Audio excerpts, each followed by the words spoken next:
الحمد للہ رب العالمین والصلاة والسلام علی سید الانبیاء والمرسلین وعلی آلہ واصحابہ اجمعین الی یوم الدین۔ الحمدللہ آج 27 اگست 2023 کو سنڈے کے دن ہمارا یہ پبلک سیشن نمبر 109 منعقد ہونے جا رہا ہے۔ آپ کے سوالات ریئل ٹائم یہ پرچیوں کی شکل میں میرے پاس آ چکے ہیں، انشاءاللہ انہیں میں بعد میں ڈسکس کروں گا۔ پہلے ایک کرنٹ ایشو جو آج کل پاکستان کے مین سٹریم میڈیا کی بھی زینت بنا ہوا ہے اور سوشل میڈیا کے اوپر تو کافی دل دہلا دینے والی انفارمیشن سامنے آ رہی ہیں، اور وہ ہمارے صوبہ سندھ کے اندر رانی پور ایک جگہ ہے، وہاں پر ایک پیر صاحب ہیں اسد شاہ کے نام سے، ان کے گھر میں جو ظالمانہ قتل ہوا ایک کام کرنے والی بچی کا، فاطمہ جس کا نام تھا، بمشکل اس کی 10 سال عمر تھی۔ گھر والوں نے پیر صاحب کی خدمت کے لیے چھوڑا ہوا تھا۔ ظاہر ہے کہ جہالت عام ہے، اس طرح بچیاں لوگوں کے گھروں میں چھوڑنا خدمت کرنے کے لیے نہ تو یہ شرعی اعتبار سے حلال ہے اور نہ پاکستان کے قانون کے مطابق یہ حلال ہے۔ لیکن آپ کو پتہ ہے کہ ہم لوگ نہ دنیا کے ساتھ مخلص ہیں، نہ دین کے ساتھ، نہ اپنی آخرت کے ساتھ۔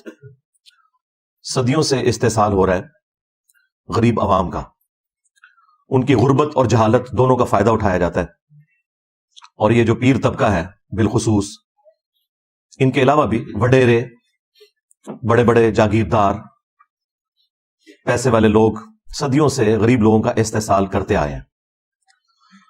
اسی کی ایک نمائندہ مثال یہ رانی پور والا واقعہ ہے۔ میڈیا کے ذریعے آپ کو کافی زیادہ تفصیلات اس کی معلوم چل گئی ہوں گی، میں ظاہر ہے کہ اس لیول پہ اتر کے تو وہ ساری گفتگو نہیں کر سکتا، وہ آپ کو آلریڈی معلوم ہے۔ میں تو اس کے ان پہلوؤں کے اوپر گفتگو کروں گا جو ہمارے اس پلیٹ فارم کا تقاضا ہے کہ ہم حق کے لیے آواز بلند کریں۔ افسوس کی بات یہ بھی ہے کہ سندھ میں پچھلی 3-4 دہائیوں سے اس سیاسی جماعت کی حکومت ہے کہ جو اپنے آپ کو ڈیموکریسی کا چیمپئن کہتی ہے، اور اپنے زوم میں وہ کارل مارکس کے نظریات کو آگے لے کے چلنا چاہتے ہیں،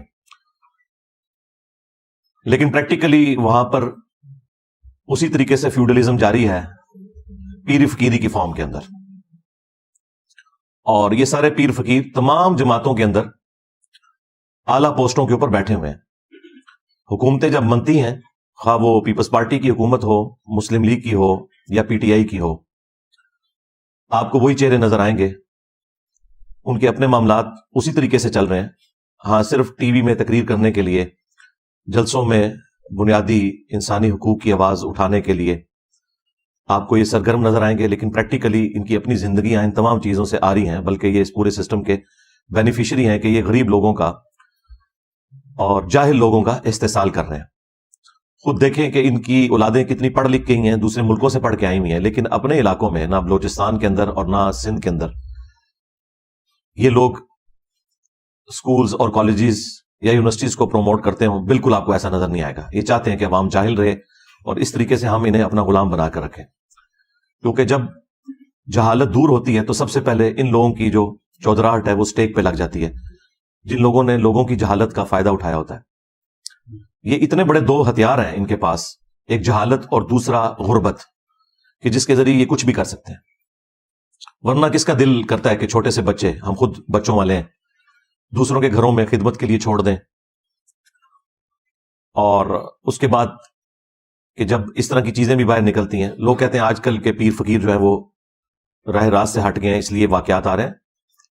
ان سے پہلے بھی جتنے لوگ ہیں وہ اسی قسم کے تھے۔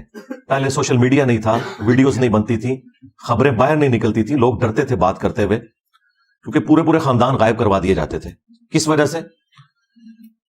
کہ اگر کوئی حق کے لیے آواز بلند کرے، حکومتوں میں بیٹھے ہوئے لوگ انہی پیروں فقیروں کے، جاگیرداروں کے بینیفیشری ہوتے تھے، اور یہ ان کے بینیفیشری ہوتے تھے۔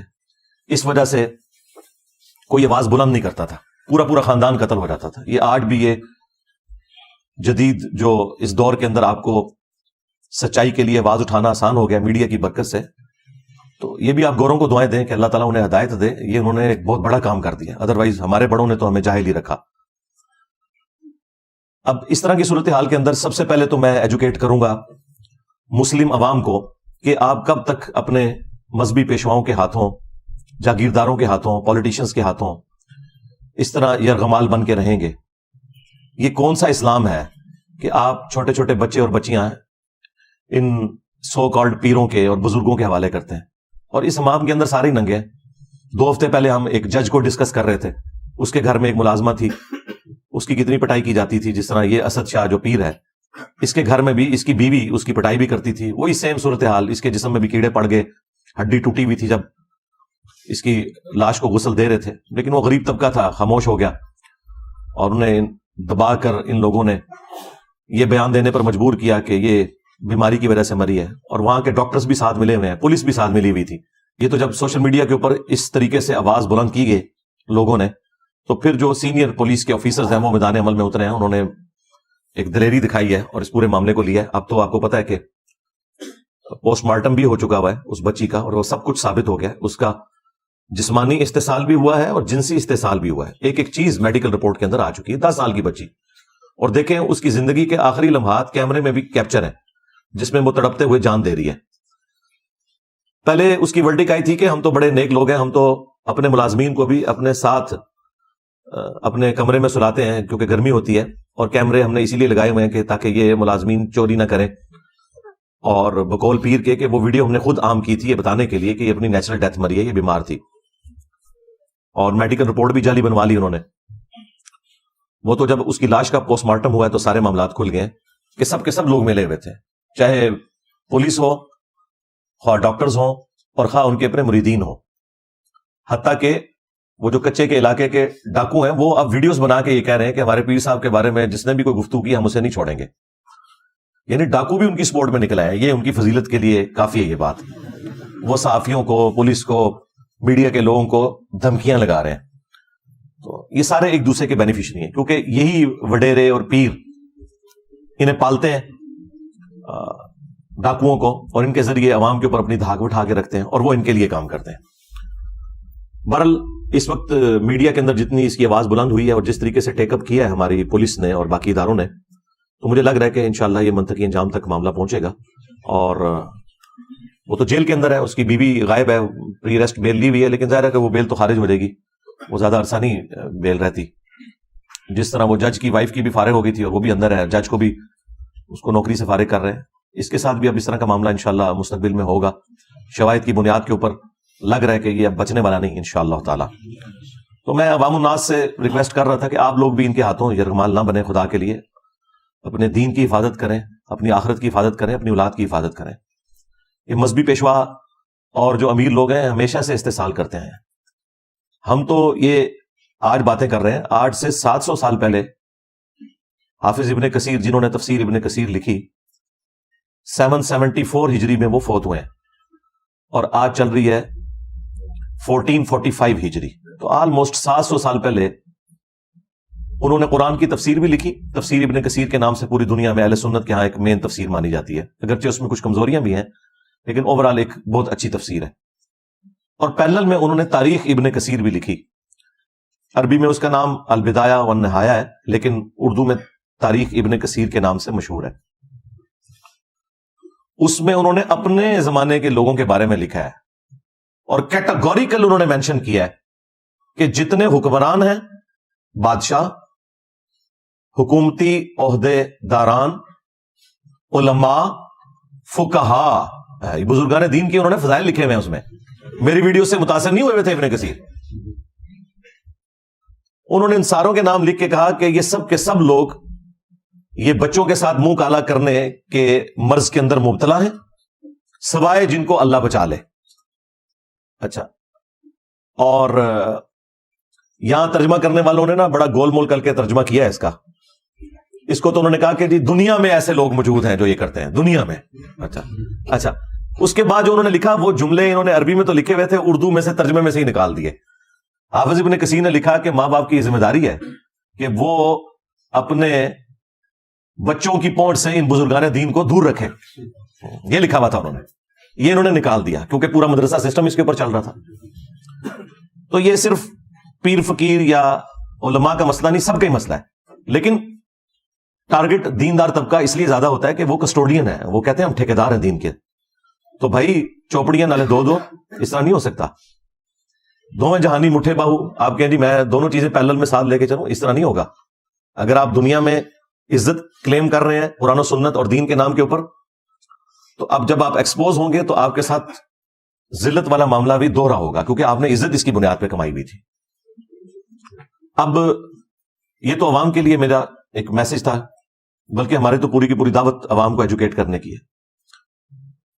رہ گئے یہ پیر فقیر طبقہ یا علماء کا طبقہ, ان کے لیے بس میں اتنا ہی کہوں گا, ان میں جو اچھے لوگ ہیں ان کو چاہیے کہ فرنٹ سے لیڈ کریں, اور جو ان کے اندر یہ کالی بھیڑیں گھسی ہوئی ہیں, بلکہ یہ کالی بھیڑوں میں جو 2-3 سفید ہیں وہ ان کالی بھیڑوں کو ایکسپوز کریں. یہ ساری کالی ہیں الا ماشاء اللہ.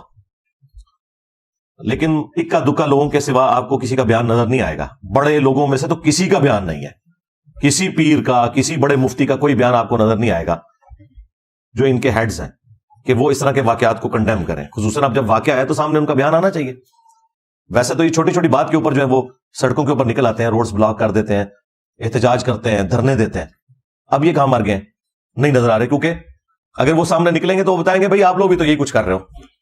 ایک دوسرے کے یہ سمجھ لیں جنہوں کہنا ہے پنجابی کاڑے نے, ایک دوسرے کی اصلیت ان کے اوپر ایکسپوز ہوئی ہے. سیدھی سی بات ہے, ہمیں تو یہی لگ رہا ہے. کدھر یہ بڑے سامنے آئے نا, یہ جو کہتے ہیں جی نہیں وہ اصلی پیر بھی ہوتے ہیں, جی جعلی پیر بھی ہوتے ہیں, ڈبا پیر بھی ہوتے ہیں. چلو جی جڑے اصلی نے سامنے آؤ, نہیں آ رہے. یہی کچھ ہی ہے سب کچھ الا ماشاء اللہ. تو ان کے لیے تو یہ میسج ہے. باقی جو ان میں کالی بھیڑیں ہیں جو زیادہ تر ہیں, انشاءاللہ اللہ تعالیٰ انہیں عذاب دے گا. ان کے لیے تو ہماری دعا ہے کہ اللہ تعالیٰ انہیں ہدایت دے, اگر ہدایت نہیں ہے تو تباہ و برباد کرے, اس دنیا کو پاک کرے ان لوگوں سے. اس کے بعد جو ہماری حکومت میں بیٹھے ہوئے لوگ ہیں, چاہے وہ پولیٹیشنز ہوں, ریاستی اداروں کے لوگ ہوں, ان سے بھی میں کہوں گا کہ آپ لوگ اس طرح کے معاملات کے اوپر سینسٹیو ہو کر یہ سمجھتے ہوئے کہ یہ بچے ہمارے ہی بچے ہیں, اگر آپ کے بچوں کے ساتھ کوئی ایسا معاملہ ہوتا تو آپ لوگ کیا کرتے؟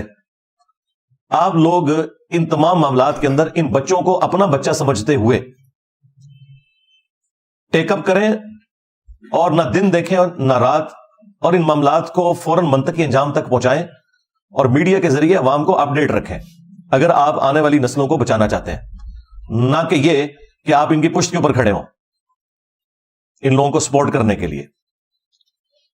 جوڈیشری بھی سو موٹو کوئی اس طرح کے معاملات میں نہیں لے رہی ہوتی, باقی معاملات میں لے رہے ہوتے ہیں. اس وقت بھی سپریم کورٹ کے اندر 54,000 سے زیادہ پٹیشنز پڑی ہوئی ہیں, کیس پینڈنگ ہیں جو انہوں نے فیصلے کرنے ہیں. لیکن یہ فیصلے کیا کرتے ہیں کہ عمران خان کو ضمانت دینی ہے یا نہیں دینی, نواز شریف کے کیس ختم کرنے ہیں یا نہیں کرنے. رات کو یہ اپلیکیشنیں دیتے ہیں, صبح لگ جاتی ہیں, اور باقیوں کے کیسز سالوں سے لائن میں لگے ہوئے ہیں.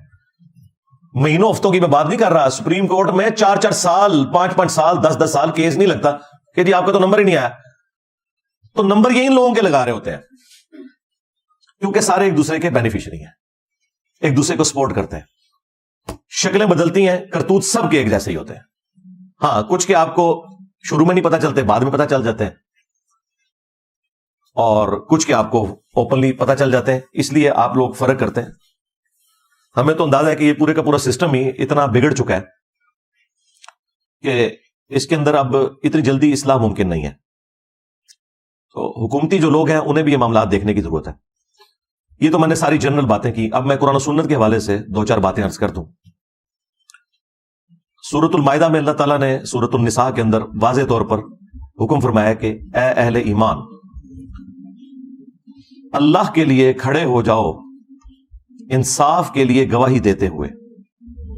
اور سورہ نساء میں تو یہاں تک آیا کہ اگر تمہیں اپنی جان کے خلاف گواہی دینی پڑے, اپنے ماں باپ کے خلاف, رشتہ داروں کے خلاف گواہی دینی ہے اور سچائی کے لیے کھڑے ہونا ہے.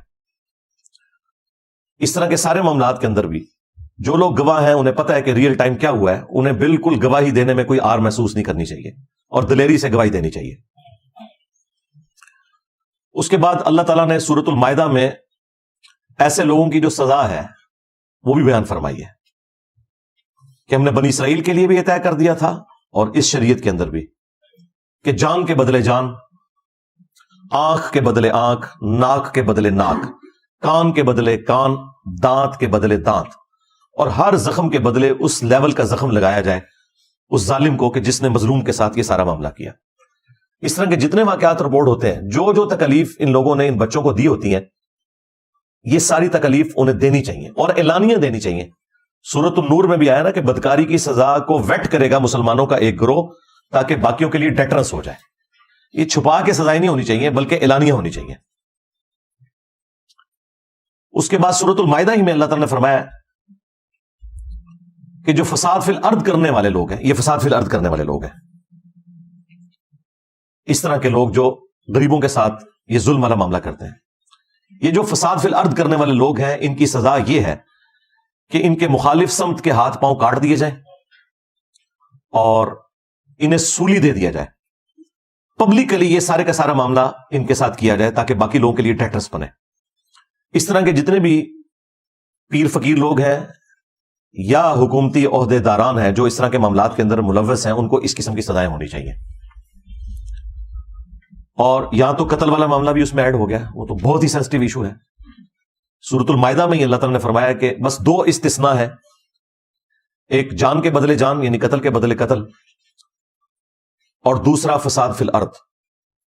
ان 2 کیسز میں تو کسی کی جان لی جا سکتی ہے اور وہ بھی جوڈیشری کے تھرو, ہر شخص قانون ہاتھ میں نہیں لے گا. اس کے سوا جس نے کسی ایک جان کو بھی قتل کیا گویا اس نے پوری انسانیت کا قتل کر دیا. اور پھر اللہ تعالیٰ نے فرمایا جس نے ایک جان کو بچایا گویا اس نے پوری انسانیت کو بچا لیا. پوری انسانیت کو کیسے بچا لیا؟ ڈیٹرنس کی وجہ سے. اگر قاتل کو یہ پتا ہو کہ مجھے سزا ملے گی تو وہ قتل سے باز آئے گا, اور یہ اسے کیسے پتا چلے گا؟ جب اس طرح کی حرکت کسی اور نے کی ہوگی اور اس کی سزا اس نے ویٹ کی ہوگی. 10 سال کی بچی, اس کے ساتھ جسمانی اور جنسی زیادتی کرنے کے بعد قتل کیا گیا, نعوذ باللہ, اور میڈیکل رپورٹ بھی پھر اس کی خراب بنوائی گئی ہے اور گھر والوں کو بھی دبکا دیا گیا. یہ حالت ہے اس ملک کی. اس میں معافی معاملہ ہونا ہی نہیں چاہیے. اس طرح کا جو قتل ناحق ہے ایک مؤمن کا, اس کے بارے میں تو سورۃ النساء میں ہے کہ ہمیشہ کی جہنم ہے سزا. جی ہاں, ہمیشہ کی جہنم. اور اس کو سپورٹو وہ حدیث بھی ہے ابو داؤد کی کہ اللہ تعالیٰ قیامت کے دن یا تو شرک معاف نہیں کرے گا یا قتل ناحق کو معاف نہیں کرے گا, باقی ہر گناہ معاف کر دے گا جس کے لیے چاہے گا. یہ 2 گناہ ایسے ہیں کہ جن کے بارے میں اللہ تعالیٰ کا سٹانس بہت سخت ہے. اب اس میں سورہ النساء کے اندر اللہ تعالیٰ نے ایک آپشن رکھا ہے کہ اگر مقتول کے ورثاء معاف کرنا چاہیں تو وہ کر سکتے ہیں, اور اسی کی پلی پھر لے کے یہ سارے لوگ اینڈ پہ چھوٹتے ہیں. آج تک جتنے لوگ چھوٹے ہیں, لیکن انہیں یہ پتہ نہیں ہے اس کیٹیگری میں فال نہیں کرتی. یہ فساد فی الارض ہے اور اس کی سزا جو ہے وہ اسٹیٹ نے دینی ہے. اگر مقتول کے ورثاء معاف بھی کر دیں تب بھی جو ڈیٹرنس پھیل گئی ہے عوام الناس کے اندر, جو لوگ گھروں میں بیٹھے ہوئے سہم گئے ہیں, جن کے بچے ہیں, ان کے دل سے خوف کون کم کرے گا؟ اس کے لیے پھر یہ ہے کہ اسٹیٹ فرنٹ سے لیڈ کرے گی اور فساد فی الارض کی سزا ان لوگوں کو دی جائے گی. یہ بالکل نہیں چھوٹ سکتے. اسی لیے اللہ تعالیٰ نے قرآن پاک میں باقی گناہوں کے معاملے میں تو معافی کی روش اختیار کرنے کا حکم دیا, حقوق العباد کے معاملے میں بھی کہ ایک دوسرے کو معاف کر دیا کرو. لیکن قتل ناحق ایک ایسا گناہ ہے کہ جس کے بارے میں اللہ تعالیٰ نے قرآن پاک میں سورۃ البقرہ میں فرمایا وَلَكُمْ فِي الْقِصَاصِ حَيَاةٌ يَا أُولِي الْأَلْبَابِ. قتل کے بدلے میں, قتل کرنے میں انسانیت کی زندگی چھپی ہوئی ہے اے عقل مندو, تاکہ تم ڈر جاؤ. یعنی ڈیٹرنس اسی میں ہے کہ جس قاتل نے قتل کیا اس کے بدلے میں اس قاتل کو قتل کروایا جائے اور معافی کی روش اختیار نہ کی جائے. یہ قرآن کا اسلوب بھی نہیں ہے کہ آپ قاتل کو معاف کریں. حتیٰ کہ بخاری اور مسلم دونوں میں حدیث موجود ہے کہ قیامت کے دن سب سے پہلے قتل کے مقدمے کا فیصلہ ہوگا. سب سے پہلے قتل کے مقدمے کا. جی ہاں, ایک حدیث ابو داؤد کے اندر ہے کہ سب سے پہلے نماز کے بارے میں سوال ہوگا, لیکن وہ ہے حقوق اللہ کا معاملہ, کیونکہ سنن نسائی کے اندر ایک حدیث ہے کہ حقوق اللہ میں سب سے پہلے نماز کے بارے میں فیصلہ ہوگا اور حقوق العباد میں قتل کے مقدمے کے بارے میں سب سے پہلے فیصلہ ہوگا. اور وہ فیصلہ کس لیول کا ہے کہ ابو داؤد کے اندر حدیث موجود ہے کہ مقتول قیامت کے دن اپنے قاتل کو الٹ ہوگا. یہاں تو قاتل نے قتل کیا تھا نا, وہاں پہ جو قتل ہوا وہ شخص ہے وہ اپنے قاتل کو پیشانی کے بالوں سے پکڑے گا اس حال میں کہ اس کی اپنی رگوں سے خون بہ رہا ہوگا, اور وہ اسے گھسیٹتا ہوا اللہ تعالیٰ کی بارگاہ کے اندر پیش کرے گا. اللہ تعالیٰ کے عرش کے پاس پہنچ جائے گا اور کہے گا کہ یا اللہ آج مجھے انصاف چاہیے کہ اس نے دنیا میں میری جان کیوں لی تھی. اتنی اللہ سے فرینکنس ہے مقتول کی کہ وہ قاتل کو پیشانی کے بالوں سے پکڑ کے اللہ کے پاس پہنچ جائے گا. یہی حدیث جب سنن نسائی میں آئی ہے تو اس میں وہ صحابی کہتے ہیں کہ اس حدیث کی وجہ سے وہ اپنا فتویٰ ساتھ دیتے ہیں کہ اعانت نہ کرو، مدد نہ کرو کسی قاتل کی مقتول کو قتل کرنے کے معاملے میں. اور وہ اسپیشلی حکمرانوں کو ذکر کرتے ہیں کہ اپنے معاملات کو سدھار لو. صحیح بخاری کے اندر ایک حدیث ہے، اس کو سپورٹیو حدیث ترمذی میں ہے. ترمذی والی حدیث کے اوپر تو کلام ہے بعض محدثین کا، لیکن اس کے الفاظ بہت خطرناک ہیں. میرے نزدیک تو وہ روایت بخاری کی وجہ سے مضبوط ہو جاتی ہے. ترمذی میں الفاظ ہیں کہ اگر زمین و آسمان کی ساری مخلوقات مل کے ایک مومن کو قتل کرتے ہیں تو اللہ تعالیٰ پوری کائنات کو جہنم میں پھینک دے گا اس ایک مومن کے قتل کے بدلے میں. جامعہ ترمذی میں جو یہ حدیث ہے، اس کو سپورٹیو جو بخاری کی حدیث ہے، اس میں الفاظ ہیں کہ سیدنا عمر کے دور میں جب ایک قتل کا مقدمہ آیا تو سیدنا عمر نے کہا کہ اگر یہ پورا گاؤں بھی اس ایک بندے کو قتل کرنے میں شریک ہوتا تو میں سب کو قتل کروا دیتا، ایک بندے کے قتل کے بس. جامعہ ترمذی میں اور سنن ابن ماجہ میں حدیث ہے، نبی علیہ السلام نے فرمایا کہ اے کعبہ تیری خوشبو بہت اچھی ہے لیکن ایک مؤمن کی حرمت اللہ تعالیٰ کے نزدیک تجھ سے بھی بڑھ کر ہے. اور جامعہ ترمذی میں حدیث ہے کہ نبی صلی اللہ علیہ وآلہ وسلم نے فرمایا کہ اللہ تعالیٰ کے نزدیک ایک مؤمن کا قتل کرنا اس سے بڑا گناہ ہے کہ کوئی شخص پوری دنیا کو تباہ و برباد کر دے. اب پوری دنیا کے اندر سب کچھ آتا ہے، سارے بزرگان دین، ان کے مزارات اور کعبہ شریف، سب کچھ کوئی برباد کر دینا، حرمت کی ساری جگہ ختم کر دے، اس سے بڑھ کر جرم ہے ایک مومن کا قتل. اور یہ صرف بات مؤمن تک نہیں ہے، صحیح بخاری میں حدیث ہے جس نے ایک کافر کو بھی ناحق قتل کیا، جو مسلم سٹیٹ کے اندر ٹیکس دے کر عہد کی پاسداری کر رہا تھا، جزیہ دے کر رہ رہا تھا، تو اللہ تعالیٰ ایسے شخص کے اوپر جنت کو حرام کر دے گا، یہاں تک کہ وہ جنت کی خوشبو بھی نہیں پائے گا، جو کہ 40 سال کی مسافت سے آ رہی ہوگی. یعنی کافر کا ناحق قتل کرنے والا جنت میں جانا تو دور کی بات ہے، جنت کی خوشبو بھی نہیں پائے گا. تو مومن کا قتل تو پھر بہت بڑے لیول کی چیز ہے. لیکن یہ ساری کی ساری حدیثیں، آیات ہماری کتابوں میں لکھی رہ گئیں. پریکٹیکلی مسلمان اس وقت دنیا کے امن کے لیے ایک خطرہ ہی بنے ہوئے ہیں تھوڑے سے ہیں، زیادہ تر مسلمان تو ایسے نہیں ہیں، لیکن وہ تھوڑے اتنے ڈومیننٹ ہیں کہ اس دنیا کو انہوں نے جہنم بنا دیا. پاکستان کو تو بنا دیا ہے جہنم، آپ کے سامنے ہے. نہ مسلمانوں کی جان مسلمانوں کے ہاتھ سے محفوظ ہے اور نہ نان مسلمز کی جان ان لوگوں کے ہاتھ سے محفوظ ہے. جب چاہتے ہیں جس کے اوپر چاہتے ہیں چڑھ دوڑتے ہیں، اور ایک سمجھ لیں لا قانونیت والا معاملہ نظر آتا ہے. اس لیے میں نے قتل ناحق سے متعلق یہ ساری حدیثیں فی البدی بیان کی، اور یہ اتنی دفعہ میں نے بیان کی ہیں کہ وہ مطلب مجھے کوئی بیٹھ کے کوئی رٹا نہیں مارنا پڑتا. یہ آپ رات کو 12 بجے اٹھا کے مجھ سے آیات اور احادیث سنیں، کیونکہ اس ملک میں تو آئے دن یہ احادیث ہمیں بیان کرنی پڑتی ہیں کہ خدا کے لیے بیسک ہیومن رائٹس کا کوئی خیال کریں، یہ دنیا کو رہنے کے قابل چھوڑیں، خواہ انڈیویجول لیول پہ ہو خواہ جماعتی لیول کے اوپر ہو، ایک دوسرے کی جان کی قدر کریں. اور اس میں آخر میں حکمرانوں کے لیے میسج ضرور دوں گا جنہیں بڑا شوق ہے پوسٹ حاصل کرنے کا، لیکن میں ببانگ دول کئی ویڈیوز میں کہہ چکا ہوں کہ حکمرانوں کی تو جہنم کنفرم ہے. اللہ ماشاء اللہ کو بچ جائے تو بچ جائے، حکمران نہیں بچتے. انہیں بڑی شیروانیاں پہننے کا اور بڑی ٹائیاں لگانے کا، بڑے بیج لگانے کا شوق ہے، انہیں پتہ نہیں ہے کہ یہ پوسٹ کتنی خطرناک ہے. بخاری اور مسلم دونوں میں حدیث ہے کہ بدترین گڈریا وہ ہے جو کسی قوم کے اوپر گڈریا ہے، یعنی حکمران ہے، اگر اس نے انصاف نہ کیا تو وہ جنت کی خوشبو بھی نہیں پائے گا. خوشبو بھی نہیں پائے گا. ایک اور حدیث ہے بخاری اور مسلم میں، تم میں ہر شخص نگہبان ہے، اس سے اس کی رعیت کے بارے میں پوچھا جائے گا. پھر نبی علیہ السلام نے اسے کھولا اور فرمایا کہ ایک خامند اپنی بیوی اور بچوں کے اوپر حکمران ہے، اگر ان کے ساتھ انصاف نہ کیا تو اس کی پکڑ ہوگی. ایک بیوی اپنے خامند کے مال اور بچوں کے اوپر حکمران ہے، اس سے اس کے بارے میں پوچھا جائے گا. اور ایک حاکم وقت اپنی رعایا کے اوپر نگہبان ہے، اس سے اس کے بارے میں پوچھا جائے گا. کامیاب ہو گیا تو ہو گیا، ادروائز تو جنت پھر پکی ہوگی. ہاں اگر کوئی اچھا حکمران ہے، اس کے بارے میں بخاری مسلم حدیث ہے کہ 7 لوگوں کو اللہ کے عرش کا سایہ ملنا ہے، ان میں سے پہلے نمبر پہ عادل حکمران ہے. ہاں وہاں پہ بھی مرتبہ اوپر ہے، لیکن یہ پھر آپ کو ڈھونڈنے سے بھی نہیں ملے گا کوئی، یہ بڑا مشکل کام ہے. اس لیے اگر پوسٹ سنبھالی ہے تو میرے بھائی ان پوسٹ کے تقاضے بہت زیادہ ہیں. ذمہ داری پھر یہ نہیں ہے کہ آپ نے پریویلیجز ہی لینے ہیں، نہیں، رسپانسبلٹی بڑھ جائے گی. اللہ کے حضور پھر کوئی چھڑوانے والا نہیں ہوگا اگر آپ نے اپنی پوسٹ کے ساتھ انصاف نہیں کیا اور اپنے معاملات کو صحیح طریقے سے نہیں لے کر چلے. ہم تو حکمرانوں کو بار بار اس طرح کے معاملات کے اندر جھنجھوڑتے رہتے ہیں، چیزیں ہائی لائٹ کرتے رہتے ہیں، اور عوام الناس کو تو خیر مسلسل ایجوکیٹ کر رہے ہیں کہ اپنے معاملات کو سدھاریں، کسی کے اوپر آپ ڈیپینڈنٹ نہ ہو، اپنے آپ کو ایجوکیٹ کریں۔ اس کے باوجود اگر اس طرح کے کوئی معاملات ہوتے ہیں تو پھر ہمیں اپنی غلطیوں کے اوپر بھی غور کرنا چاہیے۔